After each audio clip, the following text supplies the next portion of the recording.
Hello, everyone, and welcome to this radcast of the Social Club at the End of the World.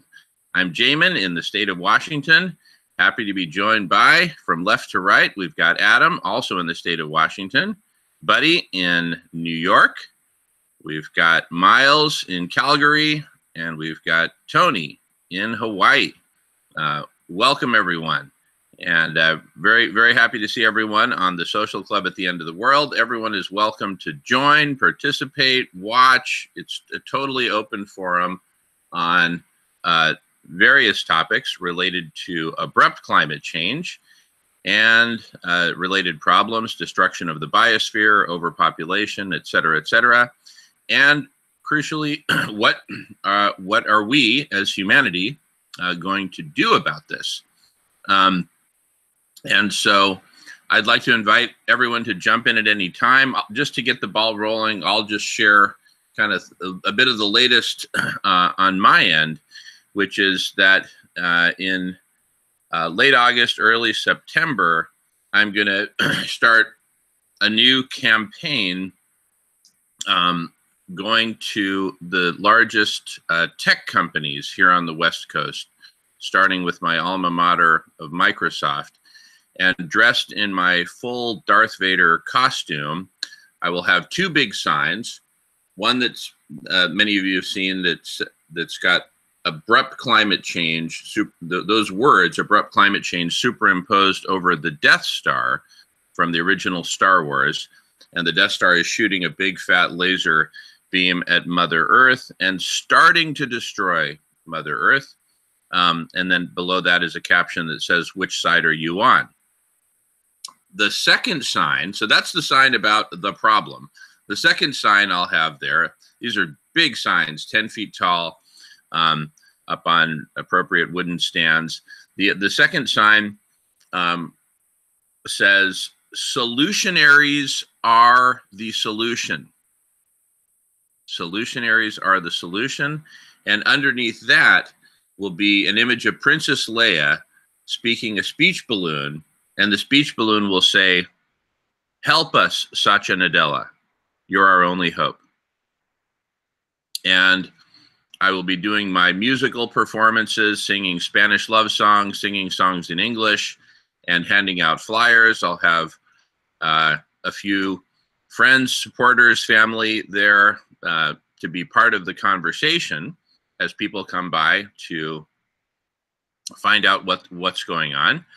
And the message, the overall message here, I'll encapsulate it in the form of a headline, because we'll also be putting out a press release.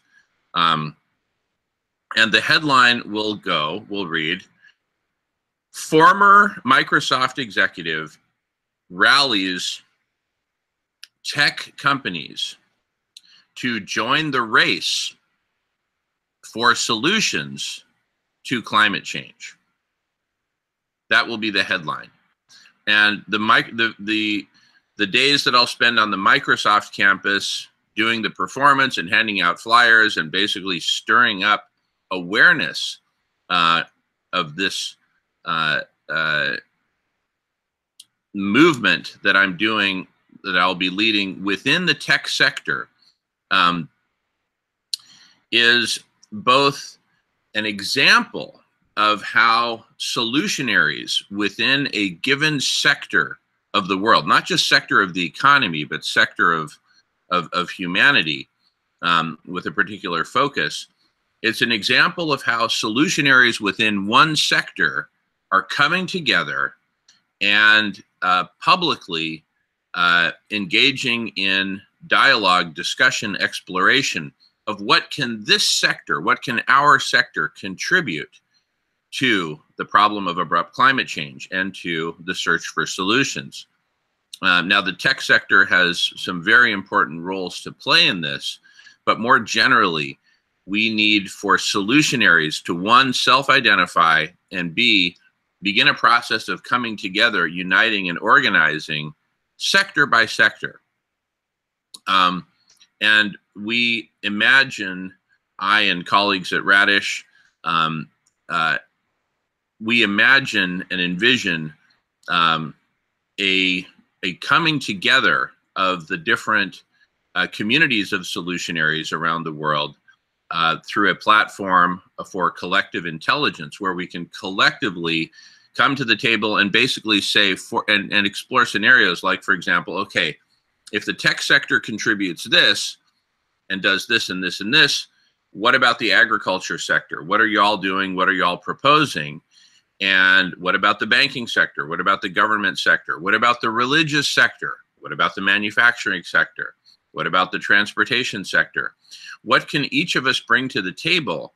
And what can we co-create together? So, for example, the tech sector, I'm really pushing the tech sector to collaborate, to come together and collaborate on building out all the platforms that we need to consummate a very intentional collective intelligence, a platform where all solutionaries from all walks of life all around the world can come together and collaborate on co-creating solutions to this existential predicament. So anyway, I just wanted to get the ball rolling with that. That's kind of the latest on my end. Happy to talk more about that. But for the moment, I'm going to go on mute just so that others can check in and let us know where you're at with your search for solutions, or what you're working on, or what you'd like to talk about. So very open forum, going on mute. Hey, Jamin, I'll just say one really quick thing. If you build it, they will come. You know, there's a lot of loosey-goosey kind of conceptual stuff being talked about. And when we talk about a platform where people come together to collaborate on solutions, we actually have that. I mean, that's what the internet is in many ways. What we don't seem to have are the highways. It reminds me of the time when there were roads in America, but there weren't interstate highways. So what I think we need to think about, when you talk about solutionaries, I assume you mean people who want to carry a solution, a proposed solution, from a conceptual state to an actual state, that they actually want to do something. And when you talk about doing something, you're talking about putting together plans, putting together a program of persuasion. You need to persuade people to do things. This is politics, this is economics, this is social. In all these areas, in order to get anything done, you need to persuade people to do it. There needs to be a way for a lot of these solutionaries or people who self-identify as solutionaries, there needs to be a way for them to package their information, their knowledge, their solution, and move it through the internet. It's almost like we need a highway for that. This is not dispersal, and not let's bring everybody together. Everybody is together. A lot of people have a lot of ideas. Some of them are sympathetic with each other, simpatico. What's necessary is a way to connect them. So that's more of an interstate highway problem than a platform problem. That's what I think. And how do you get there is the next question. And I'll stop right now and let someone. I would dive in for a moment and just say, I think we may even have a more formative problem, which is a motivation problem. Can you guys hear me? If you can, give me a thumbs up. You're pretty faint. We can hear you, but it's pretty faint. Okay. Basically, I think we have a severe motivation problem, and we need to be very realistic. There's a lot of people who think some sort of magical wave is going to come through the galaxy, and it's going to hit the consciousness of humanity, and it's going to turn sociopaths into saints, and Peter Pan, and care about the environment all of a sudden, and change their whole life motivation of making money to saving the environment. And that's just not going to happen. I think humanity really only makes major changes through one of two things. That's generally either shock or tragedy. And, you know, we certainly don't want to wait until the environmental dominoes are falling one after another at a rate where we can't put them back up again. And you know, I think it's very tricky and very difficult to shock humanity enough into action, into these global efforts that need to be done. I think you've nailed it that the tech sector is the sector that must lead this series of, you know, global efforts that are going to have to take place to slow down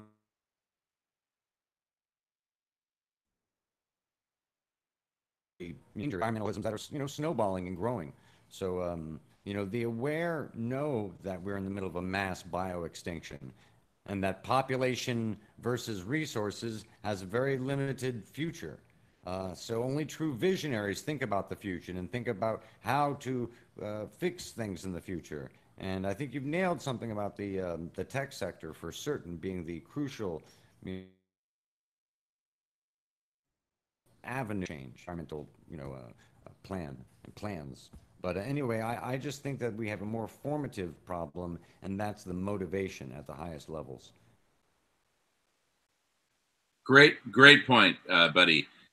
There's lots to say about that. First, I just want to welcome Dan from Chicago and Jason from Long Beach. We are broadcasting and recording here at the Social Club at the end of the world. Just to comment on the last couple of points that were made. Tony, I agree with you. We do have a platform for communication and collaboration, which is the internet, but we're lacking much of the infrastructure that we need to orient and facilitate people to actually collaborate together for co-creating solutions and taking them through the various phases, from idea to high-level design to detailed design to implementation. That's why I am so, I've spent, my main pursuit in life is developing and implementing a platform for collective intelligence, which consists of all these connections and highways and infrastructure to facilitate the different stages of solution creation, development, and implementation. And Buddy, to comment on your comments about the motivation problem, I think the rapid heating that we're experiencing on planet Earth right now, and the wildfires, the droughts, the floods, the hurricanes, and just the temperature rises and the deaths associated with that, I think that is the tragedy, you know, wake-up call that is happening right now. And yet there is still a lot of resistance to naming the elephant in the room, particularly in the major media and among government. And I see it as something that is relatively imminent, that it will break through into the major media, because it's just so obvious that this is happening all around the world at such a scale and such a pace, that I think that shock factor will shock people awake. And then the question is, then what do you do? And so that's why I'm going to be out there rallying the tech sector to join this public forum and conversation with a view, with the first objective I'd like to request of the tech sector is that we complete the platforms for collective intelligence to enable us to very efficiently and very effectively collaborate and co-create solutions and take them all the way through to implementation. I talk about this on a lot of the videos that I posted on this very YouTube channel about collective intelligence and how it works. We need to complete the construction of the platforms to make that a reality, give humanity, give the solutionaries from all walks of life a place to come and co-create, because we don't have that right now. What we have are various media, social media, mass media, etc., that are doing a terrible job at orchestrating humanity's coming together and co-creating solutions to this predicament. Anyway, with that, I'll go on mute. And since there's a number of us here, if you would like to jump in and have things to say, I request you make a little comment, and then I'll just do an example one right now. I'll just put Jamin, that's my name, and then you all see it in the chat, in the text pop up. So feel free to just type, you know, your name or next or want to speak or whatever, and that way we can manage who goes next when there is a number of us waiting to speak. But in the meantime, just jump in. and I'll go on mute.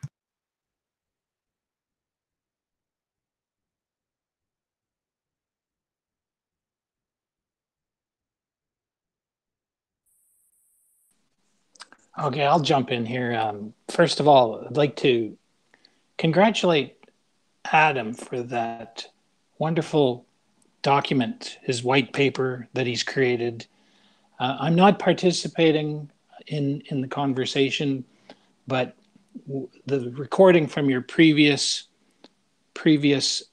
hangout, where social club hangout, where you read from his white paper, I thought was very profound, and I think it's an example of how we have to, at this time of impending serious climate issues, not lose our cool emotionally.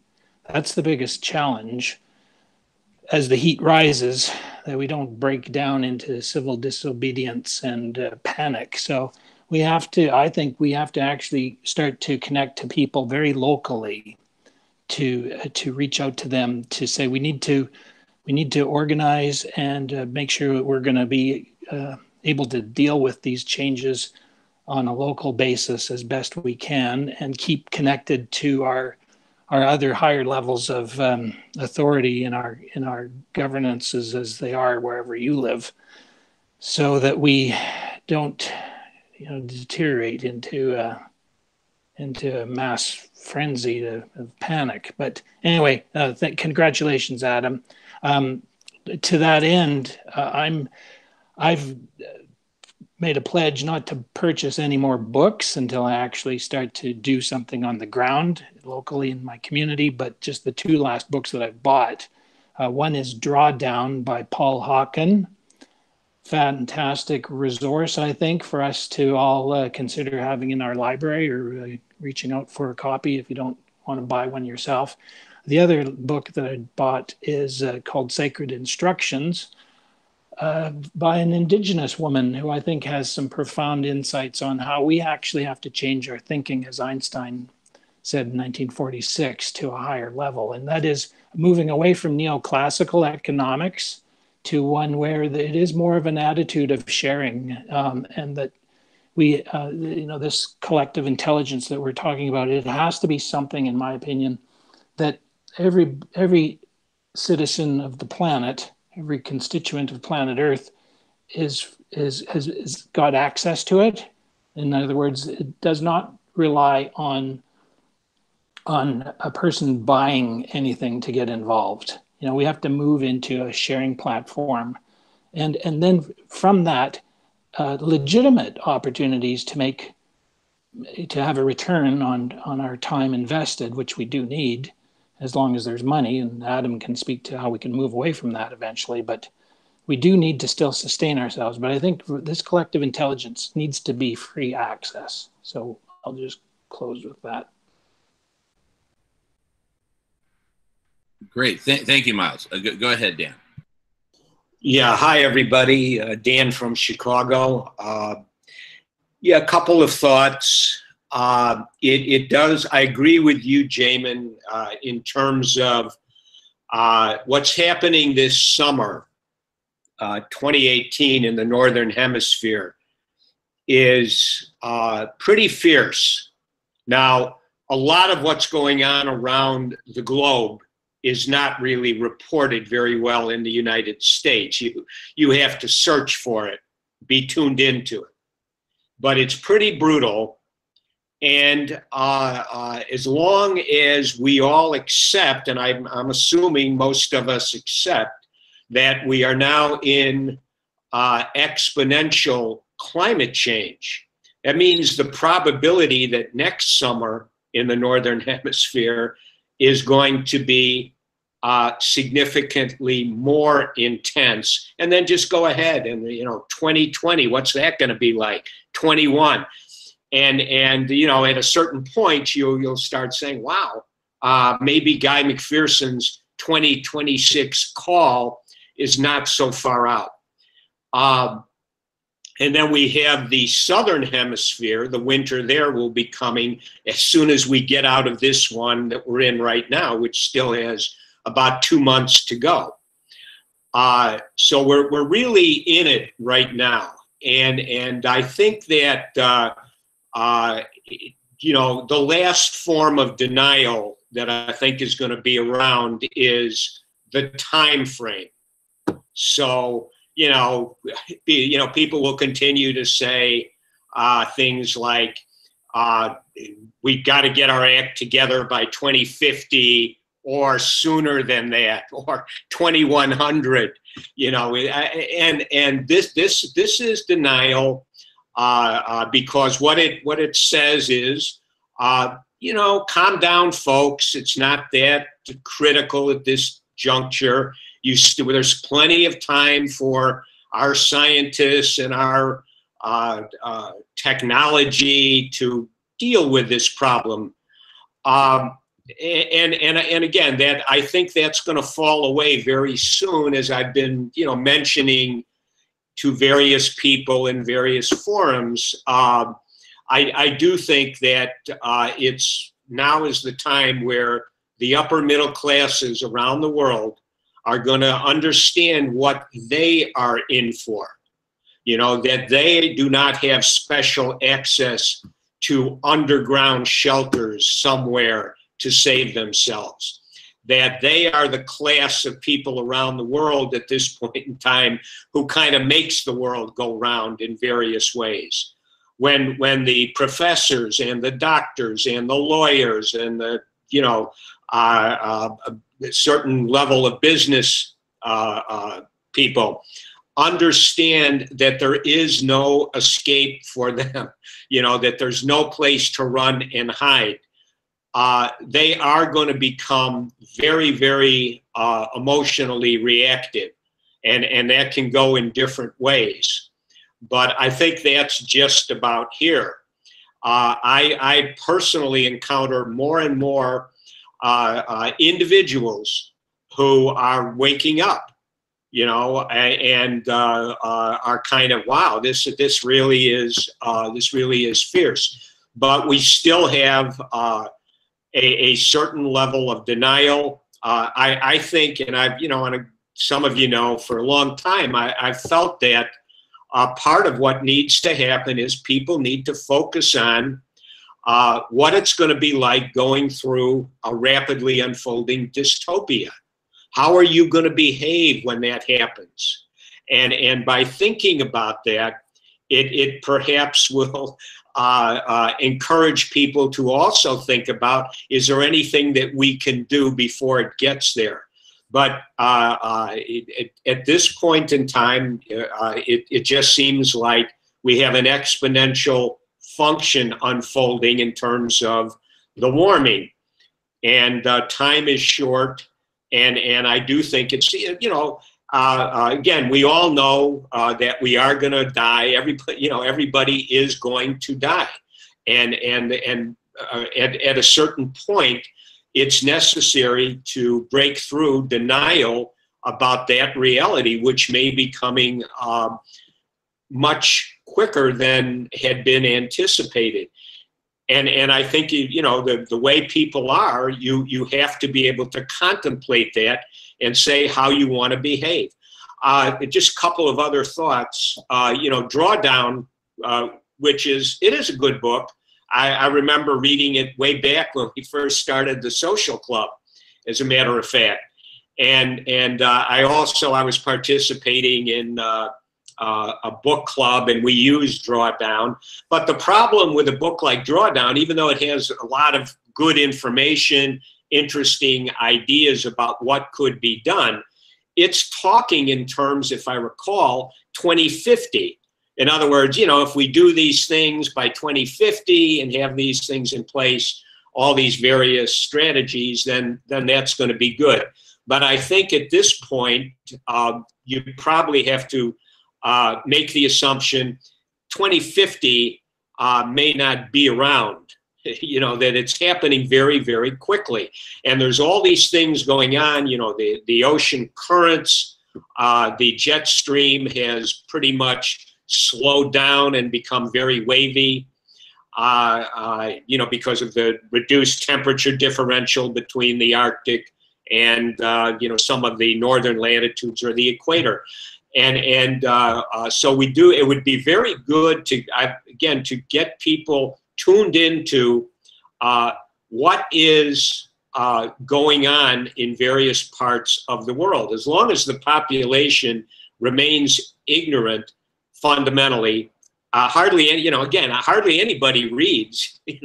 I mean, I'm laughing, but I mean, it's just, I never in my life thought that we would have, kind of a population where even a lot of people who are well educated don't read, they don't really do research, they don't explore, and I think the alarm bells are going off. I'm going to turn it over to somebody else, but I do think final thing is, if we did have a platform that really people could just go to, hey, this is a good source, and it would have a way of breaking down what's happening, kind of giving realistic probabilities of how much time, what could happen, and also to, again, allow people to have some place they can go to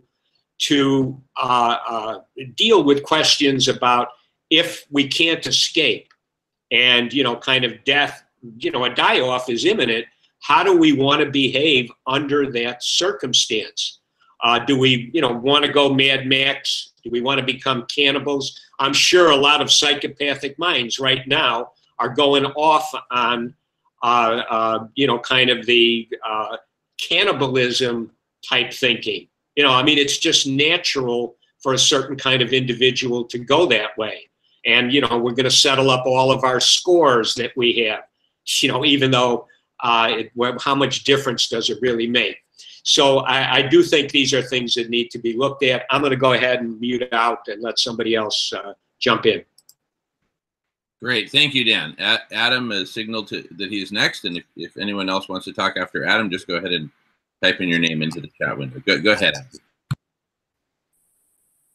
Okay, well, I think that the indications are that we have to refreeze the Arctic this winter. And because the methane's already coming up, and now this will be the first summer that will be completely ice-free. From the Arctic will be completely ice-free, and Greenland's melting like crazy too. So it's time to get collective intelligence going and out there, and have a place for the experts to assemble and tell us what we need to do. And you're right, Dan. I mean, there are no plans for what we do when the collapse happens. I mean, the cities will send out pamphlets saying, telling us to have 3 days or 2 weeks of food supply or something, but they don't send out any pamphlets telling us what to do in collapse. There's no plans. We're just left on our own. In the meantime, the elite have their plans. They're going underground or whatever they're going to do. So we need a place. We need collective intelligence to get on board now. And if Jamin needs help getting this going, I mean, I'm hoping that people will come aboard and start and put the money out there, put whatever it takes to get it going. That's all I have to say. Great. Thanks, Adam. Tony? Just a quick note. We're a lot of these discussions are leading towards one place that I think, and that is politics. I really think it's all leading to politics because, again, we need to persuade people to do things in order to solve any of these problems. The art of persuasion is a political thing. We need, in my opinion, a scientific party. We need a party that actually is the party of facts, that are undisputed facts. And that's the party that should, in my opinion, coalesce all the Green Party and liberal factions and radical factions, and especially millennials, into literally a political party to save humanity. That's, something that hasn't really been done on the planet, in my opinion. And it's kind of a Star Trek-y idea. someday there will be a federation of people who are scientifically aware of what's going on and are, you know, addicted to facts rather than crap. Okay, so this is a political statement.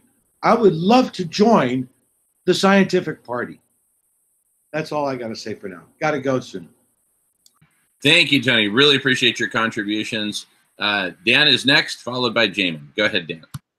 Yeah, I want to definitely follow up on what Tony was just saying. I do think that at this point in time, most politicians are abysmally ignorant. They are very, very ignorant, and yet they have to walk around like they do know something. They're ignorant about economics. They're ignorant about science. They're ignorant about so many things. It really boggles my mind. And I think they need to be called on that, whether it's by a party, as Tony is mentioning, you know, where what we're going to do is we're actually going to be people who know something and we're willing to answer questions. Where most politicians, you know, if you listen to them, they just speak in generalities. Yeah, this is bad. Trump's bad. This, you know, they just talk in a way which is meant to sort of emotionally hook you in, like they're going to really, they got your back, you know, they're for you. And mostly it's just psychopathic BS because they want to get elected. And I'm pretty sure if they were questioned in a serious way, not, you know, not even on the level of, you know, what we call a political debate when you get, you know, with a presidential election, for example, or a governor's election. But you actually force these people to show how ignorant they are. You know, do you know this? Do you know that? I'm pretty sure that most of them can't answer most things, and they haven't read, you know, a lot that's out there. One of the biggest wake-up calls for me as somebody way into adulthood is to realize that these libraries, like university libraries, which I used to love to spend time in, all these books, all the journals, all of what's out there, hardly anybody has access to it and hardly anybody reads it. And therefore, you know, even though somebody posted something, I don't know if it's accurate, it was saying that something like 40% or so of people who have college degrees have not read books since they graduated.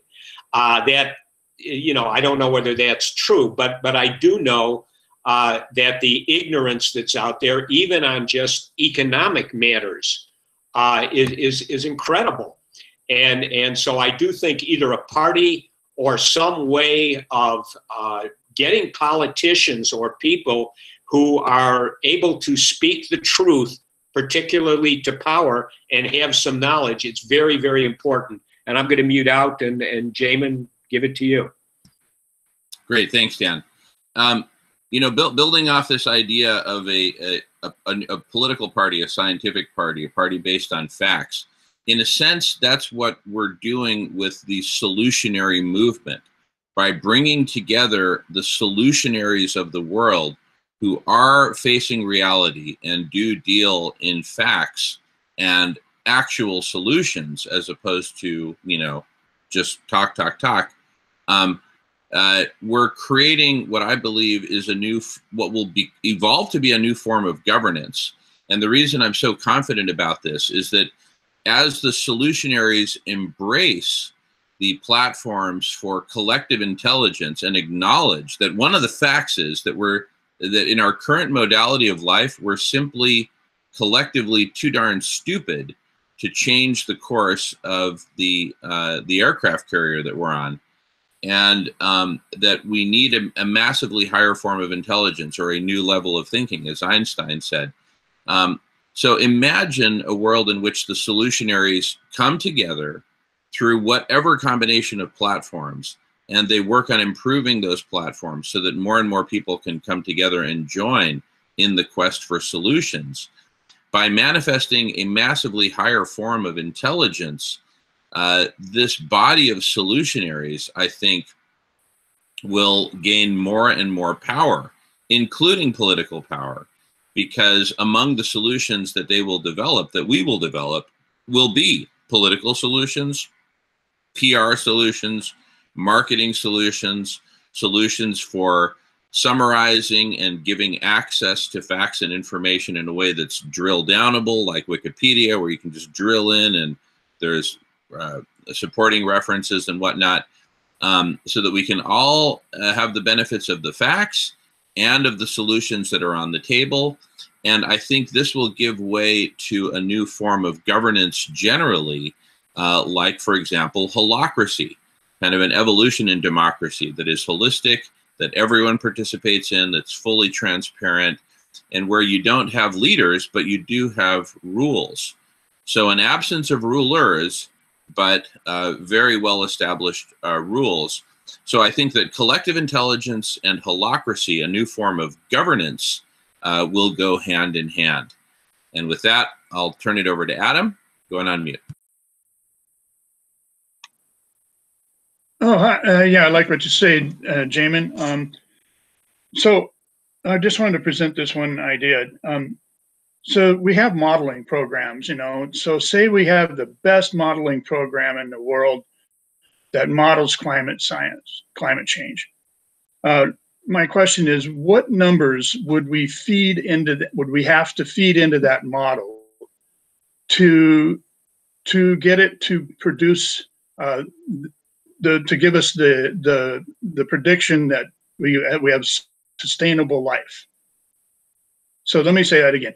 What numbers would we have to put into that model so that it would come out with telling us, well, okay, these numbers produce sustainable life? Because those numbers are what we have to reach for. Those numbers are our goals, should be our goals. And those numbers are what we want collective intelligence to tell us. And that's all I wanted to say. Let me just paraphrase for Adam real quick. It's what inputs, what would we, so if we have this perfect simulator of Mother Earth, with what inputs would we need to drive the simulator? What changes would we need to make so that the simulator tells us, okay, now that you're doing this and this and this, here's what the future looks like. And so notably, for example, geoshading. For me, it's pretty apparent that if we're going to have any hope of minimizing the harms of this abrupt climate change that we're in, we need to get behind the controls and reflect away a significant portion of the sunlight that's hitting planet Earth, particularly concentrated in certain areas like the Arctic, where we can refreeze the Arctic, refreeze Greenland, etc. Otherwise, the death spiral looks just way too steep if we're just focusing on bracing for the impact. I think the impact's going to be way too hard for preserving any form of civilization with which we might then take actions in the future.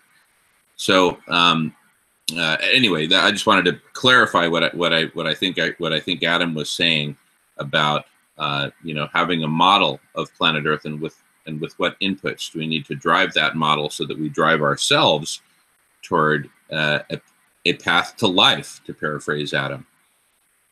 So with that, Jamin, I can't seem to find the chat function on my iPad here. So okay. If you look for a little blue icon, it looks like a speech balloon with white lines in it, either on the left or I don't know where it would be in yours. But anyway, but that's okay. Feel free to okay. I'll just jump in and to the. Unfortunately, Tony's just had to pop away because of another engagement. But to his point about going science and science as a political party, I agree. As long as we, in my opinion, from what I've studied, and I'm just a lay person, include psychology as a science, such that because what Dan is talking about is more articulate than I said. We need to be able to maintain our cool while it heats up, as he described into a dystopia. So this collective intelligence we will need to have, I think, at the front end, a solid conversation of psychology and behavior. I have a book, I haven't purchased it, somebody lent it to me. It's on jurisprudence, which is, you know, the theory of where we get our laws from. And it's a great little book. It's not all that thick, and it summarizes it. But, you know, we do need to have in that collective intelligence a whole section dedicated to this concept of jurisprudence. How do we create a new level of thinking and incorporate science? Because yes, we have to get on with it. You know, Dr. Paul Craig Roberts, is that his name? The former Assistant Secretary of the Treasury under Reagan. Just heard him the other day. The United States has an annual budget dedicated to the military of 1,000 billion a year. That's when you take the direct defense spending plus the Department of Energy and the nuclear power plants, which is actually part and parcel of the United States military budget. It adds up to 1,000 billion per year. Plus, you know, we have all the other NATO countries not spending as much, but we have to get that money, and that's where the politics comes in, diverted to, I don't know, like taking all the oil drilling platforms up to the Arctic and maybe connecting them up and trying to create some kind of a refrigeration system or putting the highly reflective thin film up there. But yeah, it has to happen now, because I don't know if I just before this broadcast was listening to Guy McPherson, and he says that even if there's an economic collapse, such as say, major depression in the economies that say take out a 35% drop of GDP, you're looking at the aerosol content in the atmosphere dropping so significantly that it would be a spike of 1 degree global temperature in a matter of a few weeks. So we're on a razor edge here, according to Guy McPherson. Even if we just said, okay, let's just stop the economy, well, that actually would kill us. So it's like I don't think people realize that this is such a fine edge we're on right now.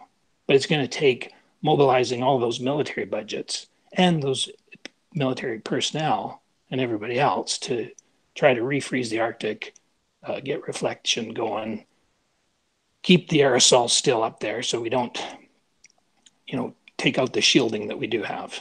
So anyway, with that, I'll pause. Thank you, Miles. On to you, Adam.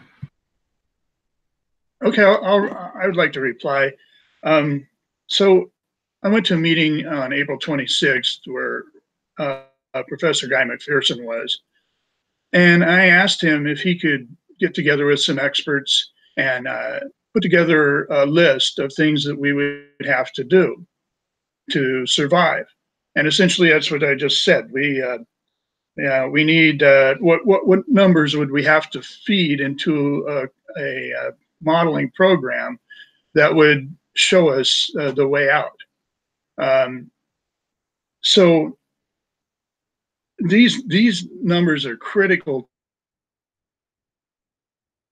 Know what we have. They tell us what we have to do, and then it's our decision on whether we do that or not. For instance, the collective intelligence, which would be this political party, basically, would tell us, if they told us, say, that we all had to turn vegetarian, which Albert Einstein says represent the biggest change that would save our lives than anything. So say collective intelligence team comes back and tell us we have to go vegetarian. Well, then there's going to be a big uproar. Everybody's, well, I'm going to go vegetarian or whatever. But at whatever they do, at least we would know what we have to do. And then we can start deciding what we're going to do. And if we choose the road to death, then that's the road we choose. But we have the opportunity anyway to choose, because we know what to do. And if we don't know what to do, we're just going to spin around and run around in circles. So that's all I have to say. Thanks. Thanks, Adam. Dan?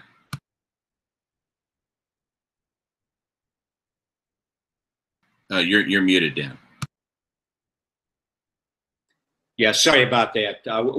One of the issues that Guy McPherson stresses all the time is that you have so many positive feedback loops occurring, a few of which a lot of people who are tuned into exponential climate change understand, but there's many beyond the loss of albedo in the Arctic, and the methane coming out, heating things up, melting the ice faster.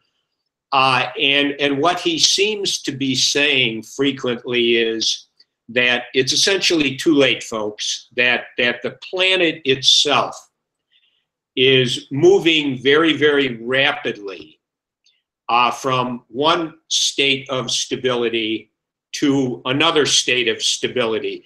And that second state of stability, where the average global temperature is maybe 22 or 23 degrees centigrade, is not going to sustain life. And so it's almost like this is happening. It's happening, unfortunately, much faster than conservative science has been able to relate to. And if that is the case, as we keep saying, time is short, but people need to understand that. If we continue to have a completely ignorant population about what is happening, and then it's going to be very, very hard to have any kind of socio-political pressure generated. And so finding a way to educate, again, you don't have to have a math degree, you don't have to have a physics degree, etc., in order to kind of grasp what is happening. And I'd like to believe that most of at least the population, the literate population, would be capable of understanding some of these things, and therefore addressing it. I just say, but the denial is just amazing. In my building, I was, when I ride the elevator, I'll frequently strike up a little conversation about the weather with the person. And, these days in Chicago, we've been really blessed. And I'll say something like, well, we're pretty, this summer's not too bad. It's been hot and humid last few days. And then, I'll say something like, yeah, we're really getting a break here in Chicago compared to other parts of the world. And then, because we're right where I live, it's right on the lake. And so you get a cooling effect in the summer as opposed to being away from the lake. You might even have a 10-degree Fahrenheit difference on average. And then I throw in something like, well, yeah, it's good for us by the lake. I just hope that the lake doesn't expand from where it's at right now and start moving inland. And the person, they kind of went to, yeah, I think about that, but please don't say anything. I don't want to hear it, just in a little informal conversation in an elevator. So again, people really don't want to hear unpleasant things, but they are thinking about it at this point in time.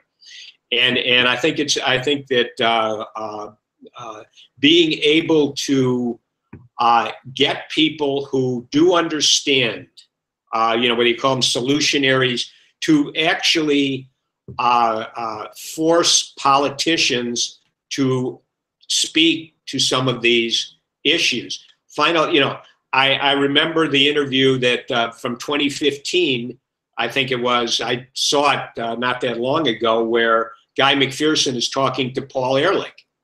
And even though Guy McPherson at that time was very, very And through, I'm talking with Paul Ehrlich, he's somebody who really gets it. And they were going, talking about their experiences in academia, et cetera, very nice conversation.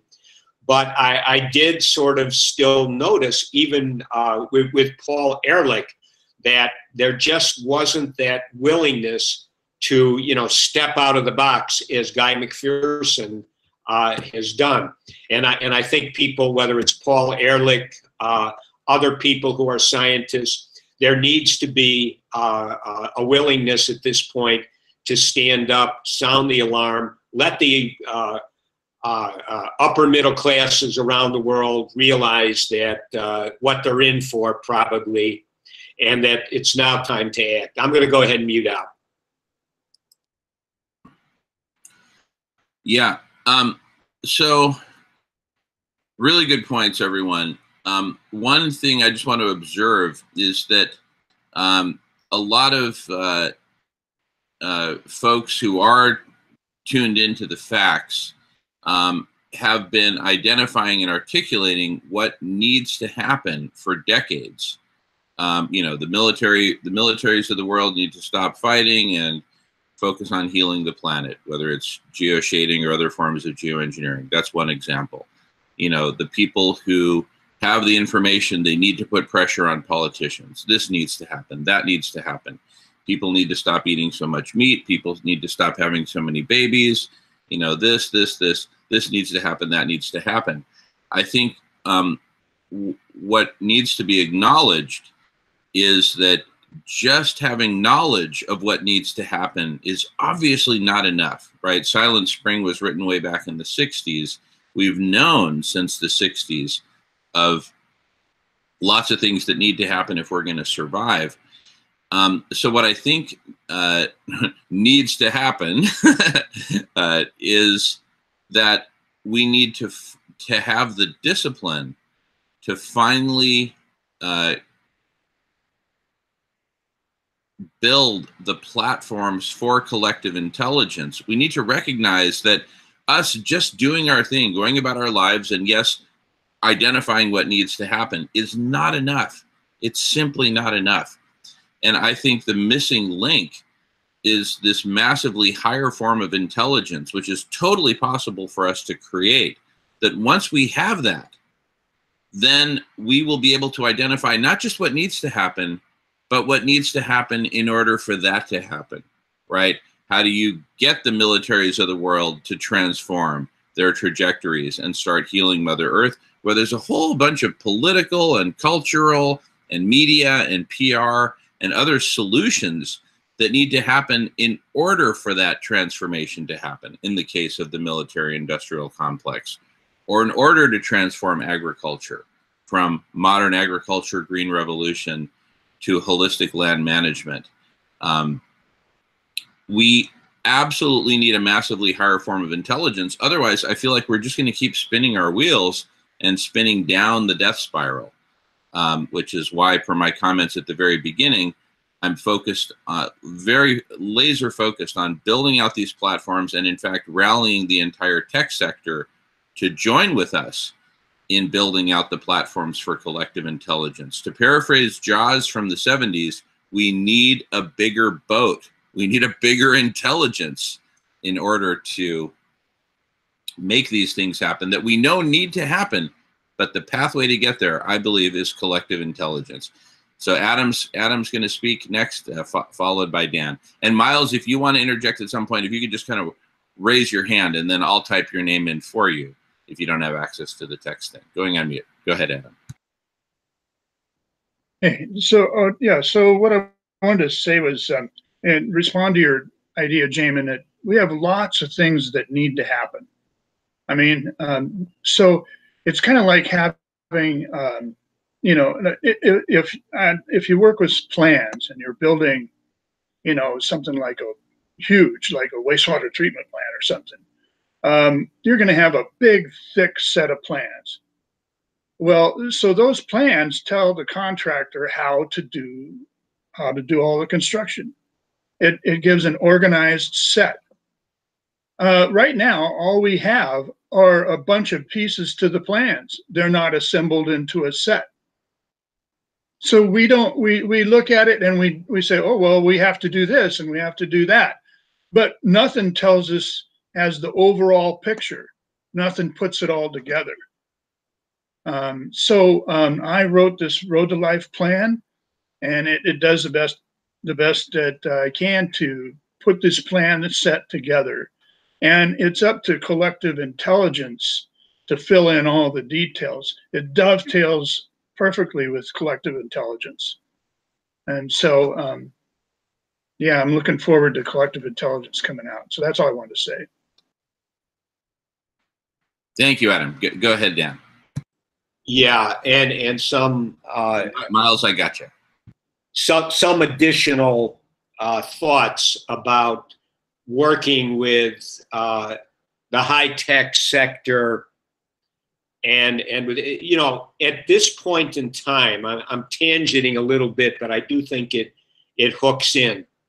You know, here in the United States, we have this obsession, you know, this fetishization of Donald Trump that's going on, where everything seems to be somehow about either bringing Donald Trump down, or on his side, bringing down the people in the deep state who have supposedly set him up, etc. This is a drama that's playing out in the mass consciousness here in the United States. And it's very, very alarming to me. You know, I've never seen anything like this in the United States, where you seem to have these two sides leading to a purge, where essentially one side could purge the other side. And by purge, I mean arrest people on the other side, lock them up, execute people, and essentially introduce a very, very authoritarian kind of society, which, of course, isn't necessarily focused on exponential climate change. But it's a dynamic that's going on, and it's very alarming because, you know, it is, you know, Trump likes to, you know, refer to, he uses the expression, you know, it's a witch hunt. And you know, he goes on and on about that concerning him being taken down. But, you know, it really reminds me of things that have happened in the past historically that people forget about. There, of course, was the witch hunting hysteria itself. There's also been recent examples. You know, you had the Chinese Cultural Revolution in China, you know, triggered by Mao against the elites in China. You had what went on with Pol Pot in Cambodia. All of these things in relatively recent history. You had the recent purge that took place in Turkey, where they actually did purge one side, and that includes the doctors and the professors and the generals who are perceived to be on the wrong side. Now, this is something which is kind of playing out here in the United States, and there is this incredible focus on it. And I do think that to redirect people away from this ongoing obsession, which, you know, I mean, the elections are coming up in November, and then there's something else. And you know, most of the United States, the mass of the population has got indebtedness problems, et cetera. I do think that politicians who are running in this election cycle need to be called out. And I recognize, you know, it's just me. I've been, you know, I'm saying it again. It's just, it gets lost in the wind like so many things that we say. But I do think time is short. There is this obsessiveness. This whole election cycle is going to be about, Donald Trump. We got to get Trump out of there. We got to have the blue wave. Or on the other side, we got to keep the Democrats out. They're delusional, kind of thing.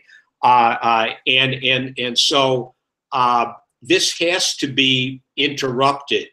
And I do think my guess is most politicians are abysmally ignorant. I know they are about the economy. Most of them, except in the sense of how can I exploit the economy to get wealthy. And they're very ignorant about science. They're ignorant about psychology. They're really kind of almost, these know-nothings who have all this power to implement policy. And we need to have that sort of become part of the public consciousness. You're being led at this very critical time when everything may be going down the drain by people who don't have the necessary knowledge to make decisions about policy that have to happen. And to and we talk about collective intelligence, and I always have loved the idea of collective intelligence. And my, and to use again the modern term, my imaginary of it is that it would be some place where we could go to, and people all over the country, around the world, could access information which is critical to what is really going on in their lives, and have it be synthesized with the assistance of artificial intelligence. And I do like the idea, Jamin, of you reaching out to these tech people. But again, it's very disturbing to me when I see how they seem to be behaving. Where right now it appears that they're looking to censor people and opinions that do not agree with what they feel is what people need to know. And would mention, somebody, maybe it was you, Adam, or Miles, mentioned Paul Craig Roberts, who really is an authoritative voice on things concerning the economy. And he himself, I know, is very worried about being censored. And even though, people can say, well, they took down InfoWars, and yeah, Alex Jones on InfoWars, he's kind of a cartoonish character, somewhat extreme and all of that. But nonetheless, on that particular platform, which has nothing, which is total denial about climate stuff, they do provide a source of information which is important to be incorporated into the consciousness. And I'm sure they're going to take down, if they can, Russia Today, because it's Russian. But that's another website. It's another media outlet which does provide some rather important information that the people need in the collective consciousness. And so these Facebook, Google, these tech, Bill Gates, they seem to have this attitude that they know best. That they're smart. Yeah, they are smart. They do know a lot of things and have abilities that most of the population do not have. But the idea that certain things need to be censored, if we ever get over to a point where you have censorship like they do have in China today or worse, then everything is just kind of lost. So I would hope that the people who are up there, where you used to be, Jamin, when you were with Microsoft and have been in other situations in your life, that level of position, that people could come to understand quickly that there is really no escape for them. There may be escape for Bill Gates, he thinks, or perhaps, you know, other people who are way, way up there in the plutocratic elite. But most people in the upper middle classes, you know, the top 20 or 15% in terms of income wealth, these individuals are not going to be able to escape what's coming, and they need to come to grips with it quickly. There's nothing like facing your own imminent demise to get you galvanized to maybe helping out with a solution. I'm going to mute out. Thanks, guys. Thanks, Dan. Miles is next, followed by Jamin.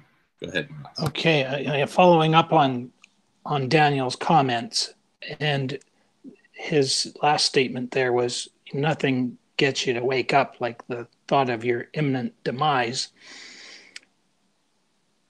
I'd also like to put on the table that in this very pressing moment, because the changes are happening before our eyes, we're in an emergency situation, but that's not being recognized. And yes, we want to get the captains of industry, of Microsoft, Google, the military industrial complex, and all these, again, captains of industry who are, I would say, still to this day, predominantly males. My thought is that we need to mobilize the divine feminine. Now, I'll just use that word divine once, and now I'm going to switch to psychology of women as instead of divine, because I recently learned that psychology comes from the word soul. So if some people have issues with divine and want to keep it scientific, let's talk psychology and the female psyche. I was at a table with a couple of mothers, and they're talking about how when they had their babies, they had to go to the doctor, and the baby had some issues, and the baby had to get a needle. And the mother says, oh, I started to cry because I feel that needle. And I'm thinking, you know, that's the difference. You know, I think I'm a big-hearted guy, but we don't, as males, have this connection that females do and mothers do, and all women ultimately are mothers, whether they have a child or not. Their brain is geared that way. And maybe we have to start to do a campaign where we say, you know, as males, we take the psychological male idea and say, okay, now we got a problem, let's fix it. How do we mobilize people? Maybe we have to address the female half of the 7.75 billion and start telling them your child is at risk. It's like we're facing a polio epidemic. Your child, the future existence is very much threatened in this moment. And we need you to be active. We need you to step up for your child. Because I think there's an energy there in the feminine that maybe is what could shake people out of their stupor if they realize, gee, my child is threatened. All of us here at this table, you know, we've lived our lives. I really, you know, from a personal perspective, if I keel over and have a heart attack, okay, well, you know, see you later. But it's that, you know, I do have an intense feeling about the children I see on the street, thinking, gee, they don't have a chance of enjoying the experiences that I did, living from the 60s, 70s, 80s, 90s, where we, you know, carefree existence. Honestly, I wasn't given any of this a second thought until really 3 years, 5 years ago at most. So anyway, just to Daniel, what do you think? Would that be effective? You know, would we like, it's sort of a shock treatment where we will go forth and say, you know, hello, mothers of the world, this is where we're at, and we need you to start phoning anybody and everybody and telling the men of the world to get on with solving this problem, put your military industrial complex to new uses. All right, thank you. So I'm next, and then followed by Adam, and then followed by Dan. Really great discussion, you guys. You know, the couple of points I want to address. Number one, in terms of bringing the divine feminine to the forefront with collective intelligence, that would be all but automatic in the following sense: be part of collective intelligence and then merging that with a holacracy, a new form of governance, which could be implemented very simply within collective intelligence. Have a system. We've been conceiving of a system called voice and vote, where on any issue, any question that anyone chooses to pose anywhere around the world, anyone else around the world would be able to vote on it and voice their opinion, regardless of whether they're in the physical jurisdiction of where the vote is being raised. Say some city ordinance in the city of Calgary, Canada, you know, people in South Africa and China could be able to vote on it, even though the city council of Calgary may only consider votes from voting age adults who reside in the city of Calgary itself. You'd still have the benefit of everyone else's opinion to tap into. So with voice and vote on any major issue, you could simply ask, okay, how are the mothers of the world voting on this, right? And bring that to the forefront. So so many of the things that we say, hey, this needs to happen, that needs to happen, can happen once we have a proper collective intelligence in place, which is why I put so much emphasis on that. Now, in terms of my rallying the tech sector, here's what I'm not doing. What I'm not doing is only going to the people at the top of the ladder in the tech sector, the Bill Gateses, the Mark Zuckerbergs, the Satya Nadellas, and saying, hey, you know, we need, you know, what do you think, right? Because the thing is, a lot of these people are the biggest addicts in the world, addicted to hoarding, addicted to money, addicted to power, and that addiction clouds their judgment and their view. Rather, I'm reaching out to all of the individuals throughout the entire tech sector and saying, solutionaries among you, please join me, join us. Let's come together and complete the build out of the platforms that we need to bring collective intelligence into existence, whereby then everyone can join the collective intelligence, and we can actually co-create all the solutions that we need, interoperating according to, back to Adam's analogy of a plan for building a major construction. There needs to be a step-by-step plan, and only collective intelligence, in my view, is going to be able to put that together, you know, short of the creator coming down and, you know, manually forcing on us, which doesn't seem to be his or her MO. And also, you know, there are a lot of notions about, well, the tech sector, they seem to be into censoring, or they seem to this, or they seem to that. There is no they there. There's a bunch of individuals. And that's who I'm reaching out to, are the individuals, so that the solutionaries among the individuals can step forward and we can come together and do what we urgently need to do, which is to have the discipline to build out the platforms, to complete the build out of the platforms of collective intelligence. That is the crucial next step, in my view. Otherwise, we're just going to be talking around in circles as we continue merrily down the death spiral. So with that, I'll go on mute, turning it over to Adam, followed by Dan. Thank you. Hey, Jamin, you brought up some good points, and I'd like to address them. And also Miles brought up the point of captains, need to bring all the captains of industry together. And let me explain how I think collective intelligence is. I think it's not a matter of bringing the captains together. It's not like we're, you know, developing the Supreme Court. It's like a whole bunch of different groups, and it's like the set of plans to build a wastewater treatment plant. You've got the architectural, you've got the electrical, you've got the mechanical. There's a whole bunch of different disciplines.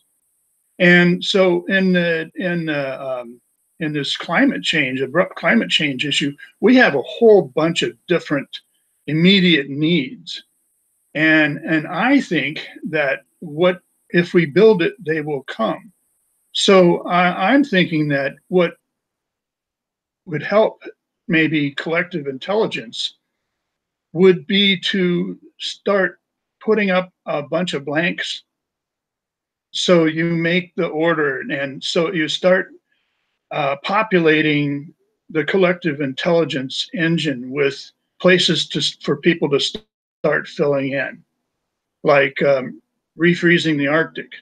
Well, we need a group to come together of experts to come together and start digesting and putting the plans together for how we refreeze the Arctic.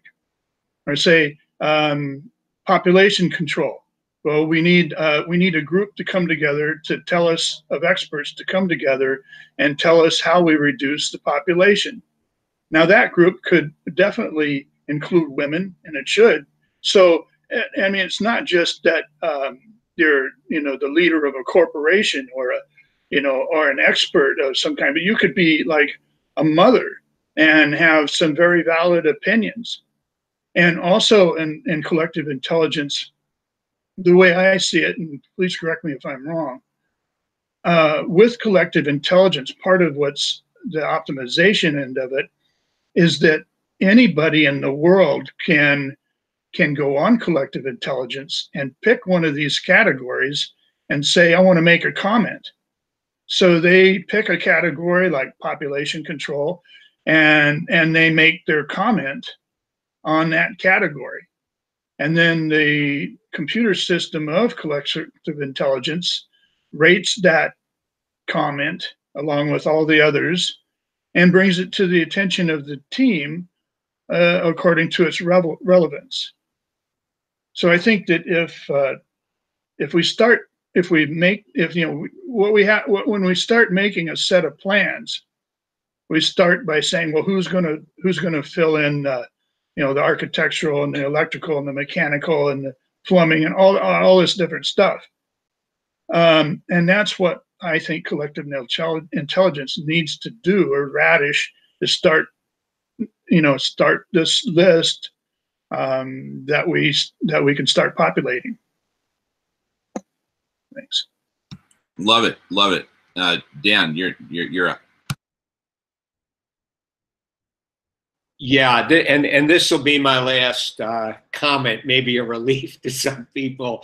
I have to go, but just to address some of the psychological, emotional issues.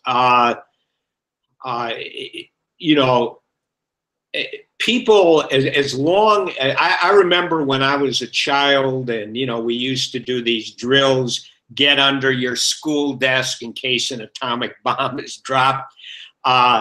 It's very, very easy to get people aware of something which is highly dangerous. We went into Iraq based on, well, maybe Saddam Hussein has weapons of mass destruction, and that's a danger. We got to put a stop to that. The population could be quickly galvanized into an appreciation that some very, very dangerous things are going to be unfolding, and they can respond to it in different ways. But I think that we have so many negative group consciousness trends going on. We have now this this tribalistic kind of a consciousness, which is all around the world.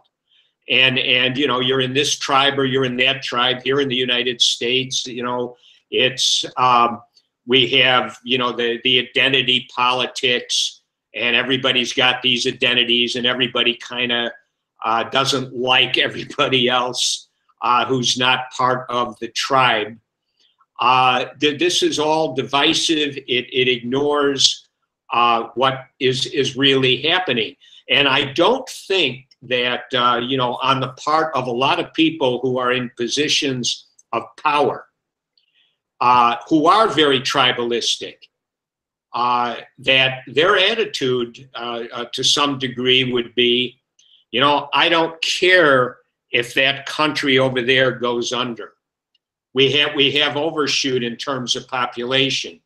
And if they go down, you know, that's not a bad thing.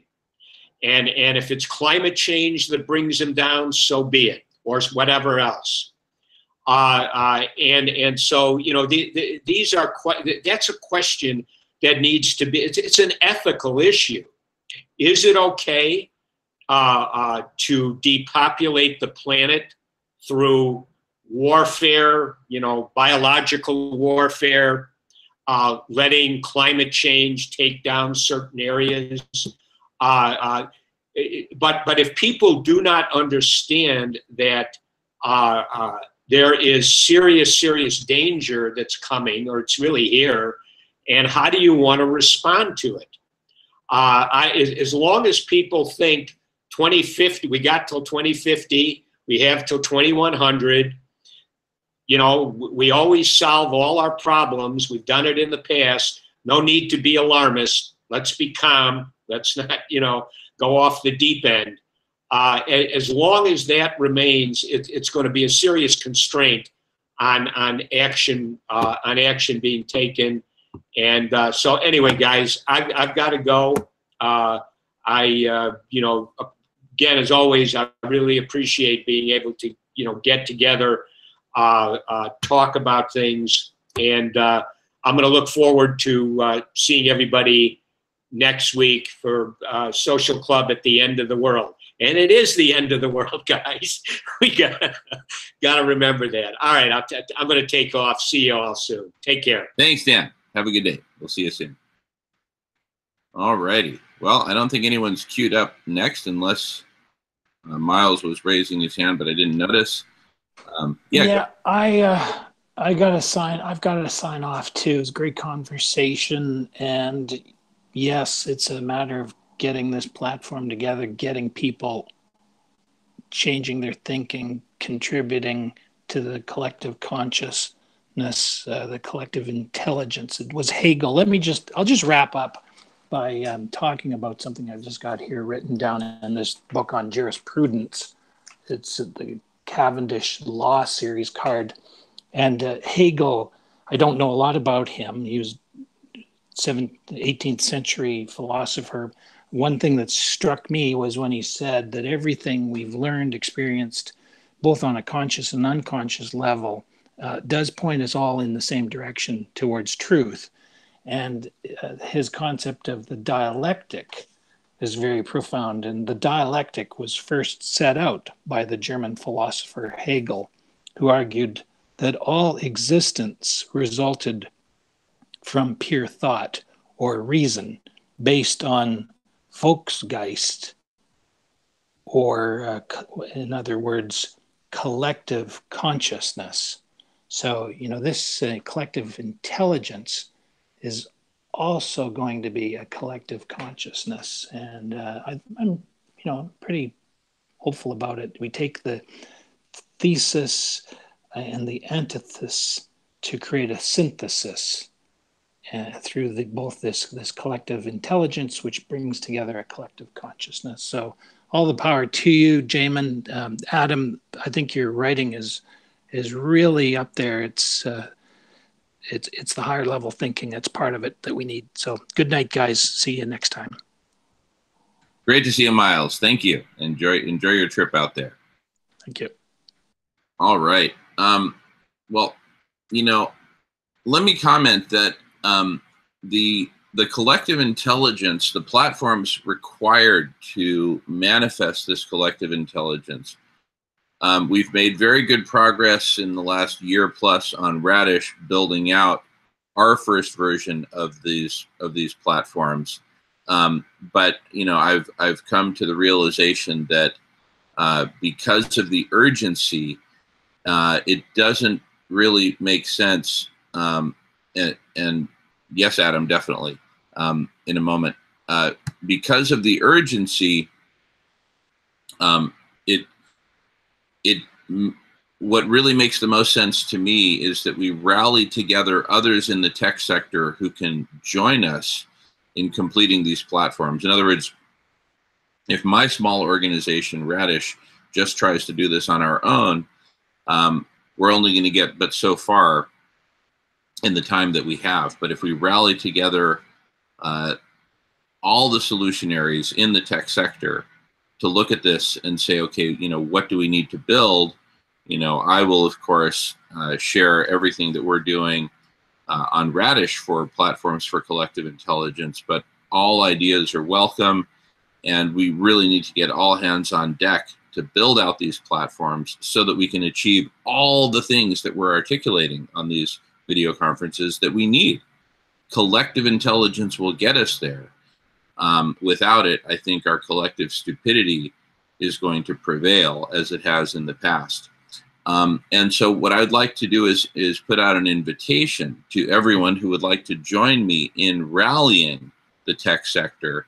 I'll be at the main Microsoft campus in Redmond, Washington, starting either at the very end of August or the beginning of September. So if you'd like to join me there, please reach out through whatever means, through radish.org, contact me through radish.org, or put a comment on the YouTube channel if that's easier for you. But reach out by whatever means, and let's make sure we can coordinate.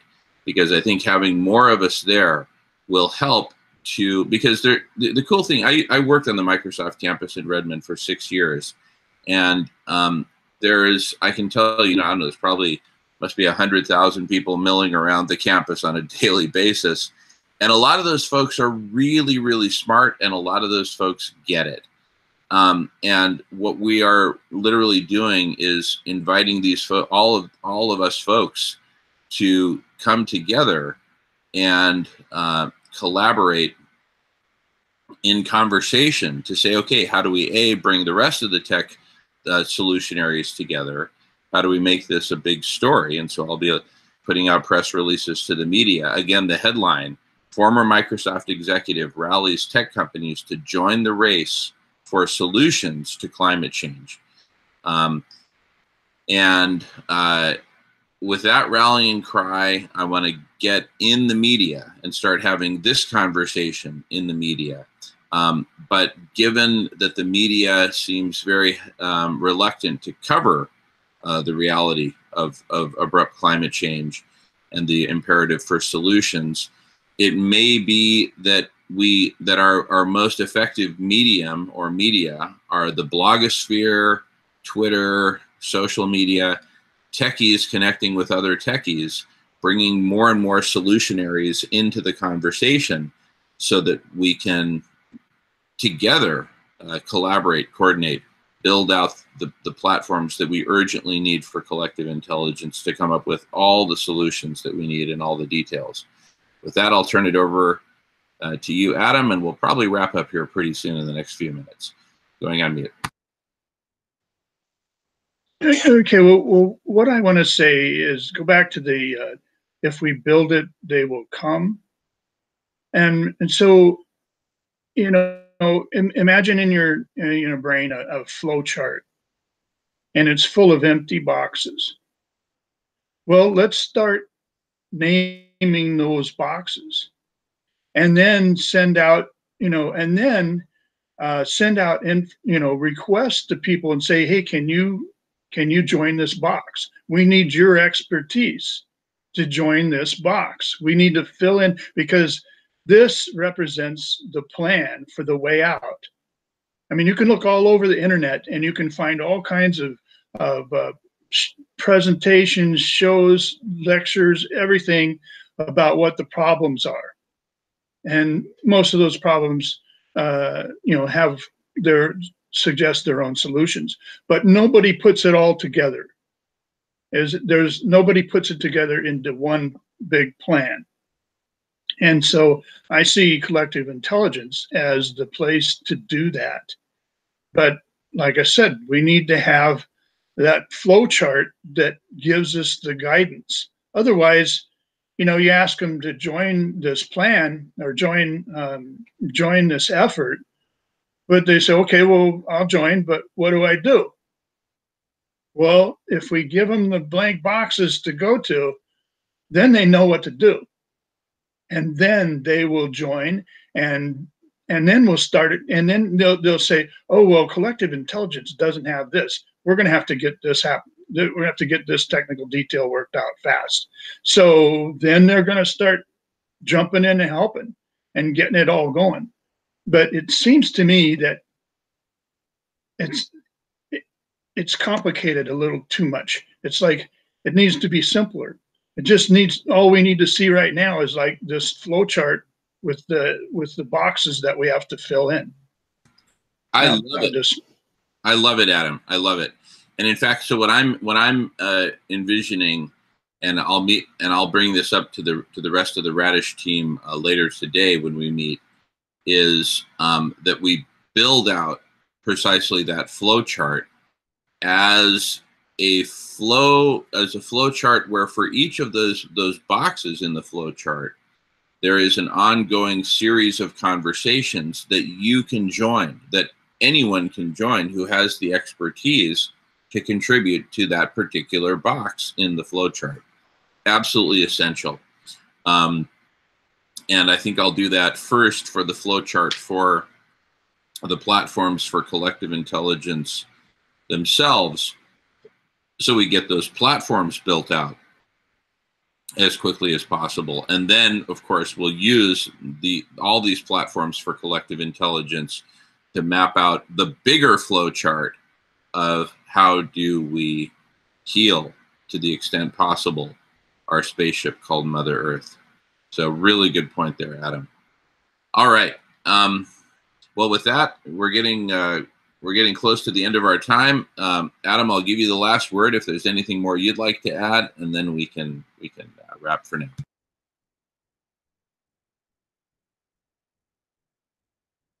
Okay, you're on mute, but I saw you politely shake your head, so unmute if you have anything you'd like to say. Otherwise, I want to thank everyone for participating today. This has been a great social club. Thank you all for watching, and thank you in advance for your comments on this YouTube channel. All right, look forward to seeing everyone next time. I'm going to stop broadcasting. If you want to hang out for a bit longer, Adam, we can chat offline. All right, thanks so much, everyone. See you next time.